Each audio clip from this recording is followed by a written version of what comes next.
Qué bueno que están con nosotros en una nueva entrega de EN Meridiano por EN Televisión, un compendio de las informaciones más importantes que han acaecido a nivel nacional e internacional hasta este momento. Yo soy Edmundo Ledesma. Para mí es todo un placer compartir con ustedes la actualidad. Desde hace un tiempo para acá, el PLD, que para muchos ha sido el partido más exitoso de la historia de la política dominicana, no se pone de acuerdo y viene prácticamente haciéndolo todo o casi todo mal. Desde que empezó aquel enfrentamiento incomprensible entre Leonel Fernández y Danilo Medina, que provocó finalmente que Leonel se fuera del PLD, formada la Fuerza del Pueblo. Desde ese momento, esa fecha trágica, el PLD está mal. Le ha ido de mal en peor.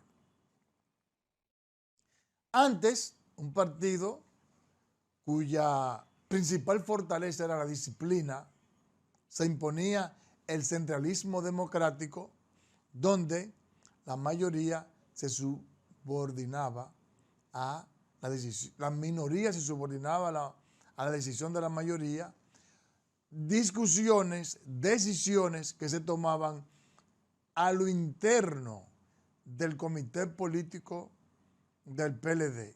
Ahí se mataban, cada quien exponía su punto de vista, pero al final del camino se votaba y el voto de la mayoría imponía la regla de juego, imponía las decisiones que se iban a ejecutar y de manera muy particular la política de comunicación que se iba a externar hacia la opinión pública. Y usted veía que cada vez que el PLD tomaba una decisión, usted podía conversar con cualquier dirigente del PLD, desde el más encumbrado hasta el de menor categoría.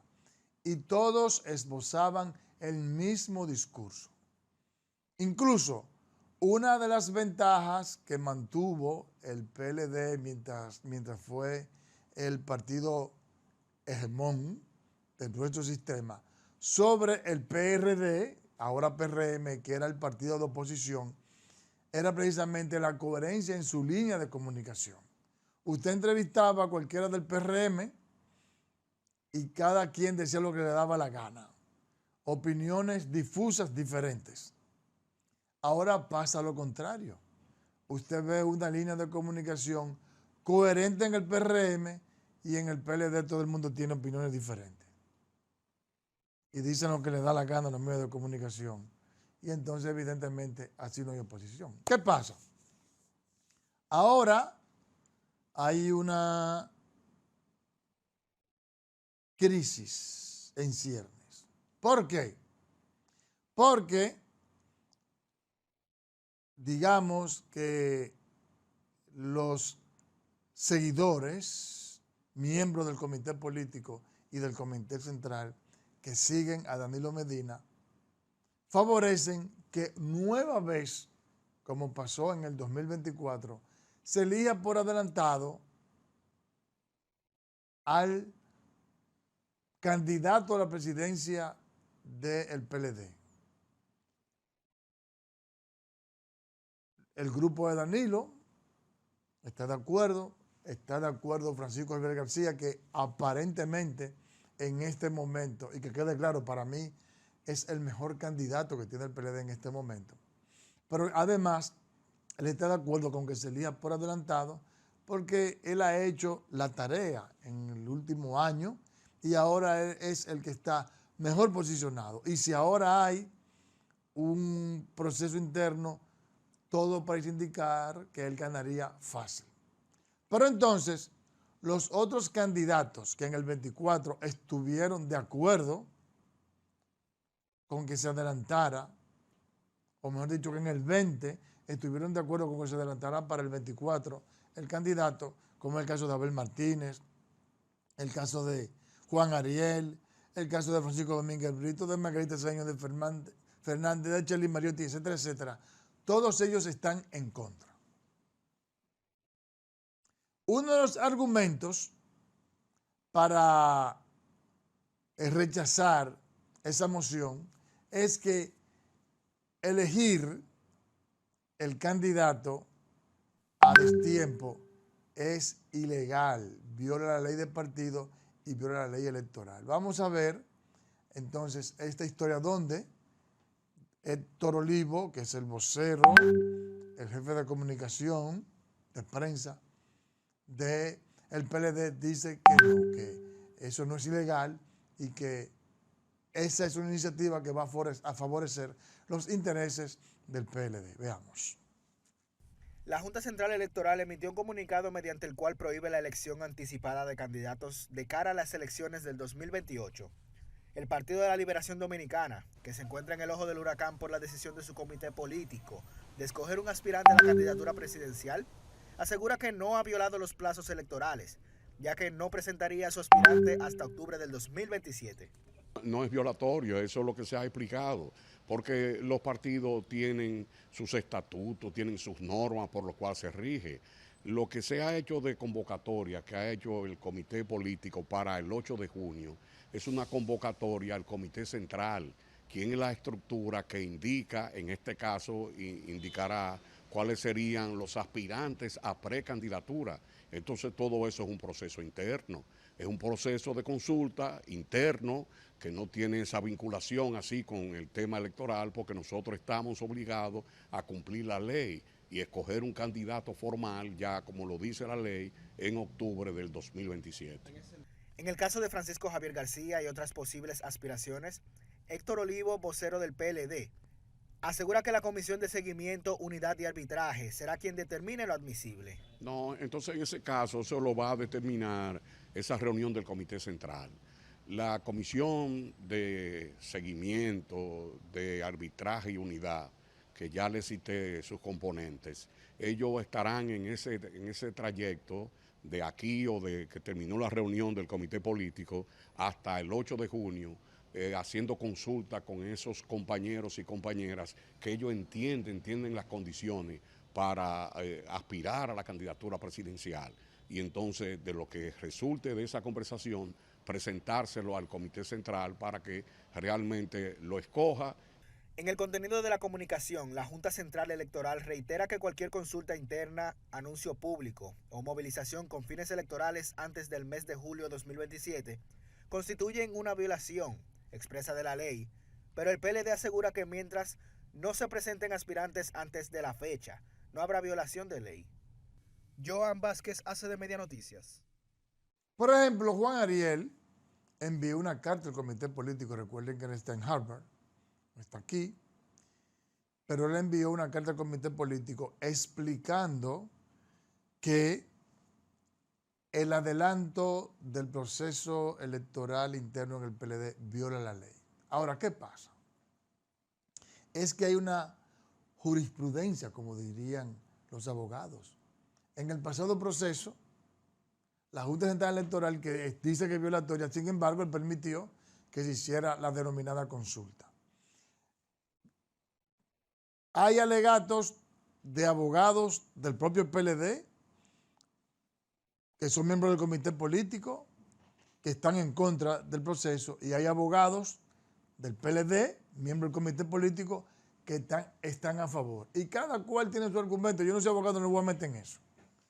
Ahora bien, reitero, hay una jurisprudencia, ya que en el pasado proceso electoral, como para el 21, el 22, se hizo ese proceso y se eligió a Abel Martínez como candidato presidencial por adelantado a través de la consulta, y la Junta apoyó eso. Incluso prestó su estructura para que eso pasara. Vamos a verlo desde el punto de vista político. ¿Le conviene o no eso al PLD? Bueno, si es por los resultados, del pasado proceso no le conviene. Muchos entienden, cuando le dan una mirada política, que en estos momentos el PLD no le conviene eso, porque lo mejor que le puede pasar al PLD es fortalecer la institución, fortalecer la marca, que ha estado muy debilitada. Y otros entienden que en los nuevos tiempos la gente no sigue partidos, sino que la gente sigue figuras.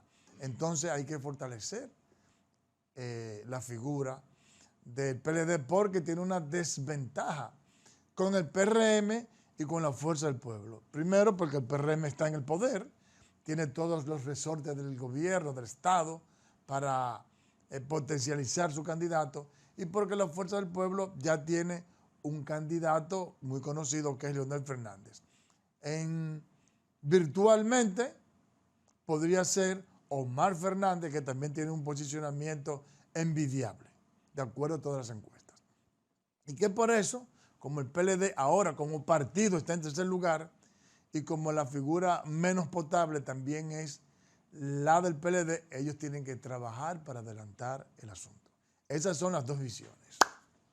Ahora bien, ¿qué pasa? El PLD tiene que tener mucho cuidado porque, aunque están en minoría, los que están en contra del adelanto de las elecciones, hay que ver la calidad de los dirigentes que están en minoría. Por ejemplo, Danilo Medina, con su recua de miembros del comité político que él introdujo ahí, pero que no son dirigentes tan trascendentes y tan importantes y tan posicionados, como es el caso de Abel Martínez, como es el caso de Charlie Mariotti, de Francisco Domínguez Brito, de Margarita Cedeño de Fernández, o Margarita Cedeño ya no de Fernández, y etcétera, etcétera. O sea, los dirigentes que están en contra de la moción de adelantar el proceso electoral tienen más trascendencia en la opinión pública y tienen una mayor categoría como políticos. Así que sería peligroso que esos dirigentes que acabo de mencionar se pongan, ¿verdad? Que están molestos y que en consecuencia no reaccionen adecuadamente a ese proceso interno. Y que luego, como pasó en el pasado proceso de 2024, se sentían ausentes. Se sentían ausentes. Con respecto a que si se puede adelantar, yo creo que Francisco Javier es un político mucho más depurado que Abel Martínez. Abel Martínez aparentemente tuvo problemas para cohesionar a su equipo. Parece que su temperamento, más que cohesionar, alejaba a los dirigentes. Y aunque él en el debate más o menos se reivindicó, no cabe la menor duda que en el debate no tuvo un discurso de calidad. No tuvo un discurso de un estadista. Entonces, la combinación de falta de discurso y temperamento, digamos, poco cercano, poco empático, pues provocó que él como candidato sencillamente fracasara. Es tanto que cuando él ganó el proceso interno, en la primera encuesta, él estaba por encima de Leonel Fernández como candidato. Parece que ese proceso interno ayudó de alguna manera al PLD a reanimarse, a reactivarse. Y en ese tiempo subió de manera tal, reitero, que desplazó a Leonel Fernández. Pero cuando ya se definieron los tres dirigentes, entonces tuvo demasiados errores, cometió demasiados errores y esa propuesta se fue desinflando. Finalmente sacó apenas un 10%. Muchos dicen que de alguna manera el propio Francisco Javier García medró para que él se desinflara con aquella carta, que fue terrible. Y luego las declaraciones que dieron Danilo Medina, Charly Mariotti, etcétera, etcétera. Por eso, en una entrevista que concedió Abel Martínez hace alrededor de un mes, dijo que no fue el culpable, sino que el gallinero tenía gallinas y gallos que se vendieron y que había ratas y que un largo etcétera de deslealtades que hubo en ese proceso y por eso él perdió. El detalle es que el PLD tiene que ponerse de acuerdo en qué es lo que va a hacer para que logre la armonía y pueda tener un buen desempeño en el próximo proceso. Vamos a la pausa.